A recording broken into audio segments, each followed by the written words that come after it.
everyone, Tony Ivanov here, lead trader and mentor of TradeReady. Today we're going to talk about the strongest stock today, WATT, and also another stock that I think is pretty interesting, BKAI. So if you guys saw my pre-market watch list video I posted this morning, I was saying that I did not want to trade WATT at all. It wasn't my type of criteria, not my price, not my float, and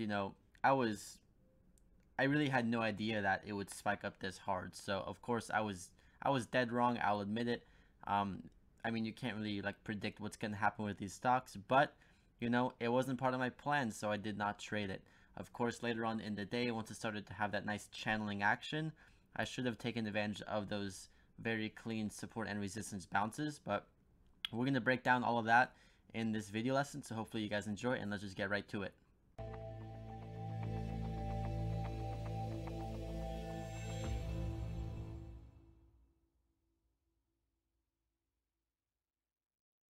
Alrighty, so here we are on my screens. Now, first of all, if you're new to my videos, thank you very much for stopping by. I make these videos every single day, just recapping my trades, and if I don't trade, I recap the strongest stock of that day, and I break down the best way to trade them.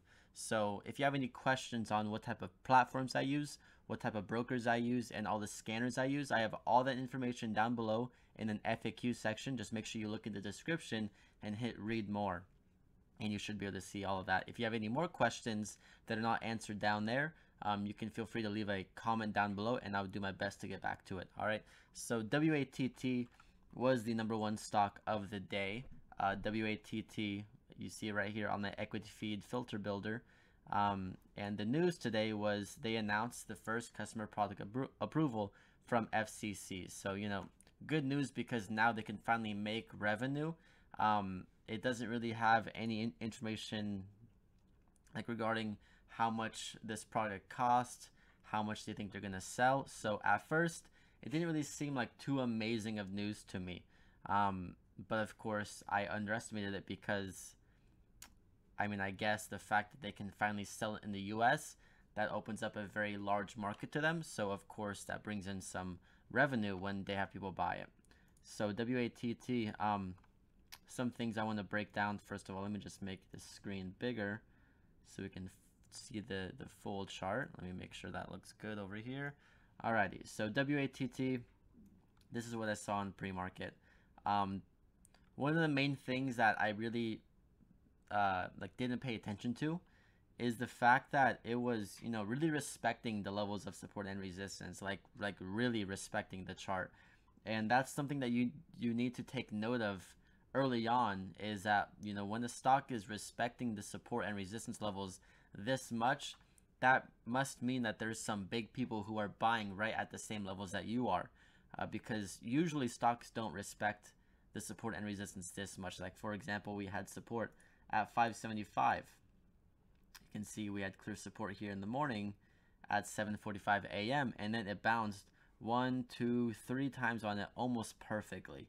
So that would have been a very nice area that you could have dip bought, and you could have taken profits into the 610, 620 resistance level.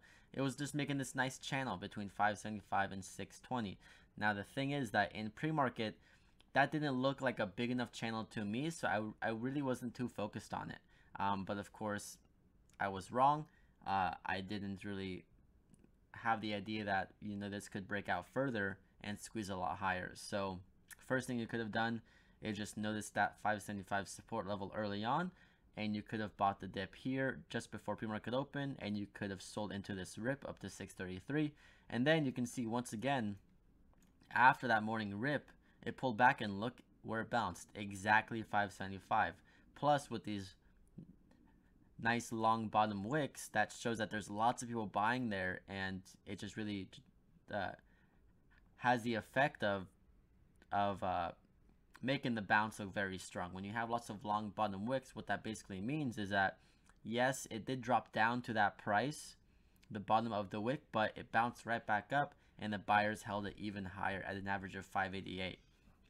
So main thing is that it's really respecting the charts. It's really holding up these nice round numbers, 575, $6, all these nice flat round numbers. It's really respecting. And once we had the breakout action, we hit a high of 690, and I think 690 was on the chart. I can't really tell now because I have so many lines, but I do believe 690 was somewhere on the chart. If I can't find it now, someone else just verify that.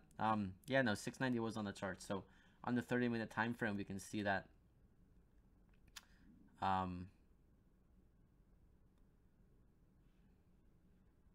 we had a level at 675. First of all, let me see if that was respected at all. So 675 here on the 30-minute time frame, and then 690s was the resistance.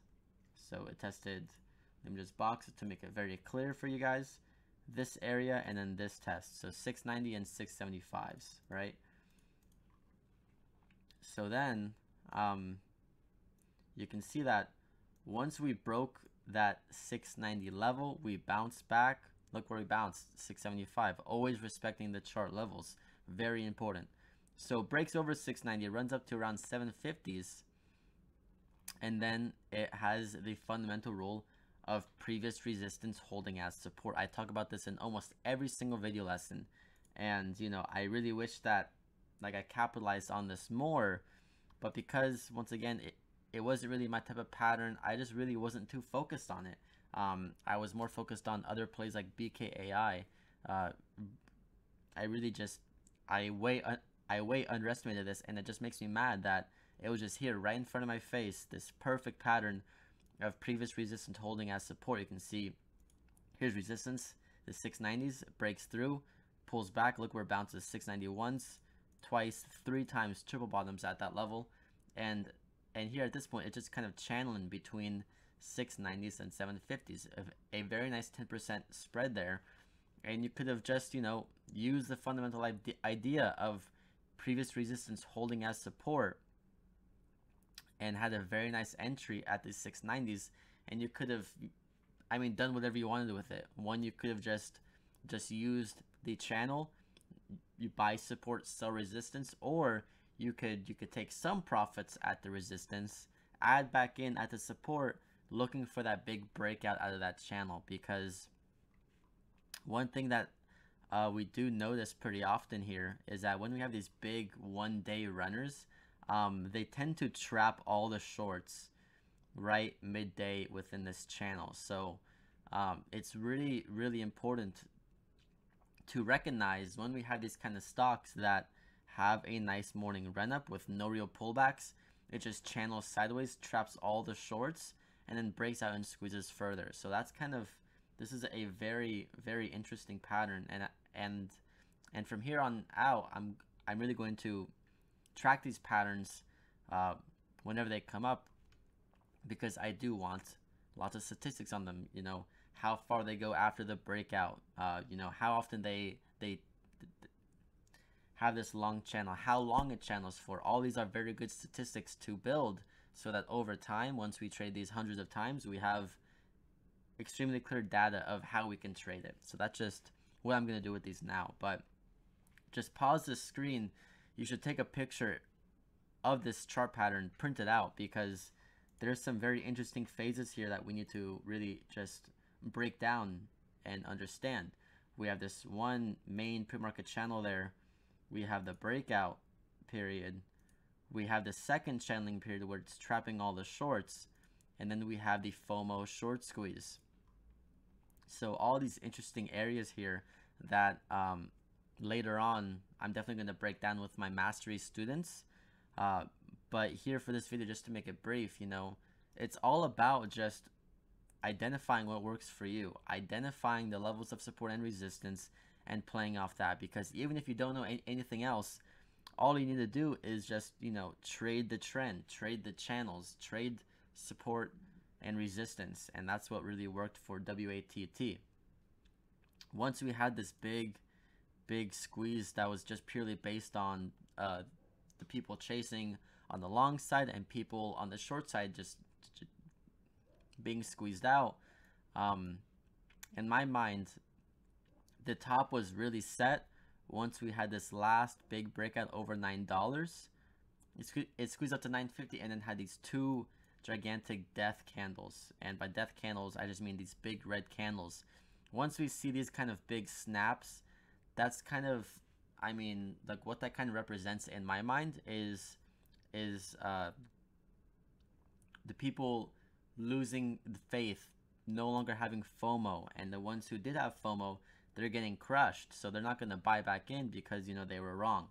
And that kind of makes the top. One thing we have to notice too is that massive volume in that area, and it never really recovered that volume again. So that's a bit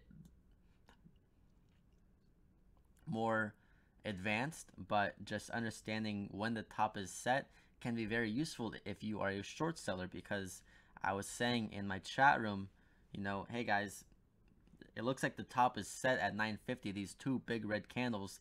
I would look to re-short as it approaches $9 and use high day as risk. And we can see once we bounced off of 811-ish, we ran it right up to almost $9, and then it just slammed back down and ended up around 690s. So interesting to see what WATT does tomorrow, because it is holding some levels of support, but I mean, like, to me, in my eyes, it seems like the chart's pretty broken. There's lots of resistance up overhead. Other one I want to talk about really quickly is just BKAI, or BTAI, because this one was a lot more in my price range, lower float, lower priced, had news as well. But the main thing that I was looking for in the afternoon was this kind of gigantic ABCD pattern it was forming. But this one, once again, it didn't respect the chart nearly as much as WATT, that's for sure, but it still kind of did. You can see that we had a very clear level of support at $4, and we had this kind of breakdown underneath.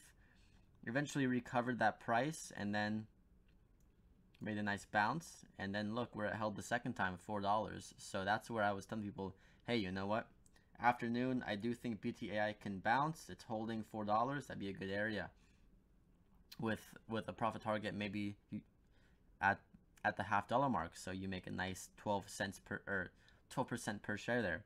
I didn't play it. I really didn't take any trades today. I just wasn't really in my zone. So yeah, that's that, and that's today's trades. Hey, I'm assuming that if you watched this entire video, you saw some great value out of it. I would really appreciate it if you could hit the like button and then hit the subscribe button to be notified of any future videos that I make. Keep in mind, I make videos almost every single day, and I live stream every single day in the Trade Buddy community. All information is down below for that, and I'll see you guys in the next video.